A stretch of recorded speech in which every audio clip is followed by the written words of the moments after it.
Hello everyone, এইটা ছিল আমার ক্লাস ডেমনস্ট্রেশন, যেটা ছিল বিউটি লক মেকআপের ওপর। তো এই মেকআপটা কিন্তু আমাদের গরমকালে ভীষণ ইম্পর্টেন্ট। এটা কিন্তু ওয়াটারপ্রুফ মেকআপেরই আরও আপডেট ভার্সন। বাট এই মেকআপে কিন্তু যথেষ্ট গ্লো দেয়, যেটা কিন্তু ওয়াটারপ্রুফ মেকআপে থাকে না। ওয়াটারপ্রুফ মেকআপ কিন্তু একটু ম্যাটের ওপর হয়, এটা অবশ্যই ম্যাট হয় কিন্তু তার মধ্যেও একটা গ্লোয়িং ফিনিশ থাকে। তোমরা দেখো এখানে আমি কী কী প্রোডাক্ট ইউজ করে এটা করেছি। এখানে আমি প্রাইলানি ইউজ করেছি, প্রাইলানের গ্লু, এবং আমি ফাউন্ডেশন হিসাবেও এখানে রেগুলার বন্ড এইগুলো মিক্সড করেছি, যেগুলো সবগুলো ভিডিও নেওয়া আমার পক্ষে সম্ভব হয়নি।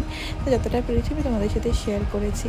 এটা কিন্তু ছিল আমার বেসিক টু অ্যাডভান্স ক্লাসের ডেমনস্ট্রেশন। তোমরা যারা চাইছো আমার কাছে মেকআপ শিখতে, তারা কিন্তু ঝটপট করে সিট বুকিং করে ফেলো, কারণ আমার আগস্ট মাস থেকে কিন্তু শুরু হচ্ছে বেসিক টু অ্যাডভান্স মেকআপ, যেখানে থাকছে অ্যাডভান্স হেয়ার, নেল এক্সটেনশন আর সমস্ত ট্রেন্ডিং